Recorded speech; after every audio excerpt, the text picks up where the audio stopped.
We've all been there.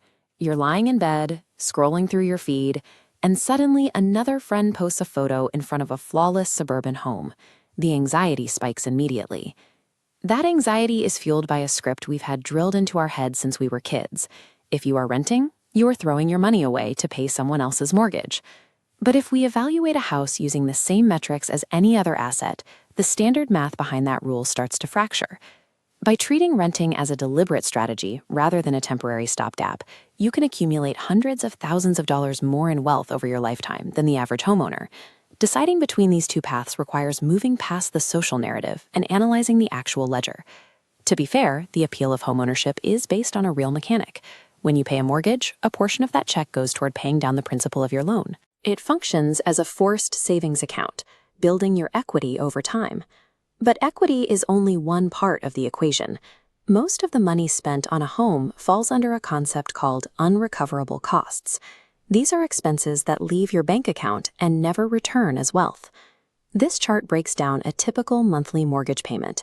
You can see that the slice representing equity is small compared to the mandatory property taxes and monthly HOA fees, money that the government and your neighborhood association keep forever. Then there are the unpredictable costs. When the roof leaks or the water heater fails, the homeowner pays for it.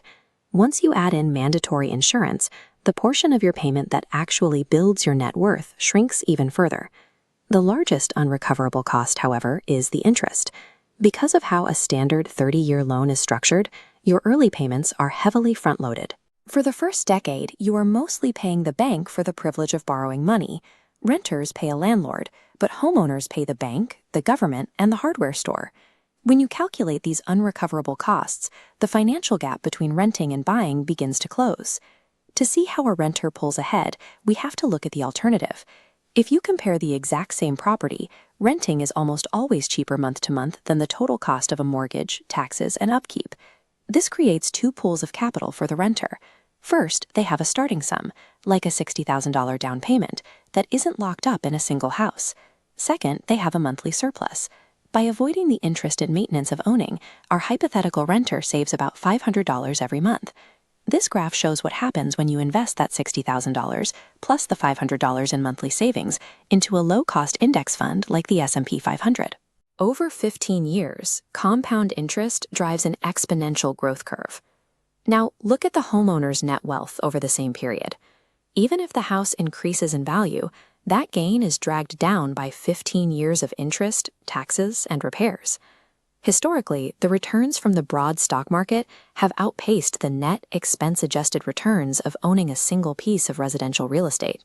In this framework, rent is the fixed price of a service, a roof over your head. It is no longer a financial leak, but a predictable expense that allows your capital to work elsewhere.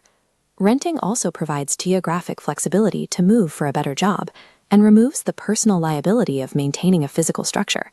When the plumbing fails, it's the landlord's financial problem, not yours. The 30-year mortgage is a rigid debt obligation, often sustained more by cultural momentum than by personal profit. Choosing to rent and invest the difference makes you a strategic investor operating on hard data. Stop prioritizing a suburban house as your only financial milestone and focus on growing your portfolio through your rent savings. If this data helped clarify your strategy, hit the like button, subscribe, and share this with someone who is struggling with housing FOMO.